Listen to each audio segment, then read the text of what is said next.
வாசனை அடிக்குது. இது இல்ல,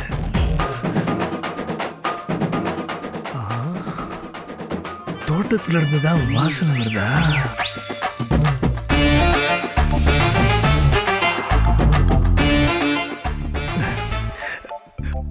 மீன் குழம்பு சட்டியில கொதிக்கும் போதே கொலப்பசி ஆகுது.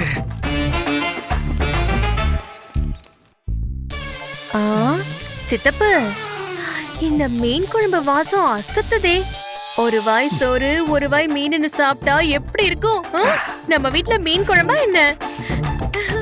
அங்க பாரு, சாப்பாடு ரெடி, எல்லாரும் சாப்பிட வாங்க. சித்தப்பு வந்துருச்சு பாரு.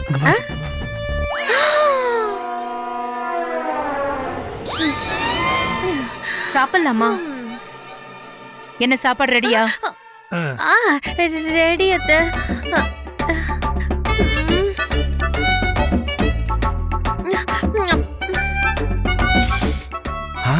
என்னம்மா மீன் குழம்பா நம்ம வீட்ல? வாசனை தூக்குது. இல்லப்பா பா, மீன் குழம்பு வீட்ல இல்ல, வெளிய.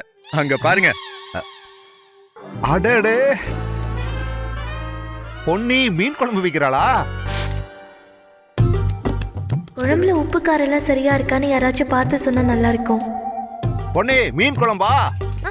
வாசனை தூக்குதே. குழம்புல உப்பு காரெல்லாம் எப்படி இருக்குன்னு கொஞ்சம் பார்த்து சொல்றீங்களா? நான் வரேன்.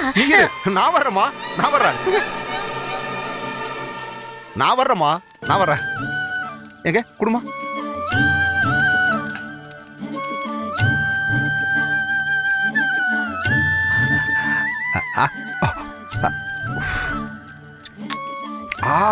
அடடடடா. அம்மா, மீன் குழம்புல உப்பு காரம் புளிப்பு எல்லாம் சரியா இருக்குமா? அத்தை, மாமாவை வச்ச மீன் குழம்பு போய் டேஸ்ட் பண்ணிட்டு இருக்காரு. நீங்களும் பார்த்துட்டு சும்மா இருக்கீங்க. கூப்பிடுங்க அவரை. என்னங்க, எங்க வீட்ல பவானி சமைச்சு வச்சிருக்கா. நீங்க அங்க போய் என்ன பண்ணிட்டு இருக்கீங்க? இங்க வாங்க சாப்பிடலாம். பவானி, அங்க என்னமா சமையல்? அப்பா, வரகரிசி சாதம், பருப்பு குழம்பு, சௌ சௌ கூட்டு.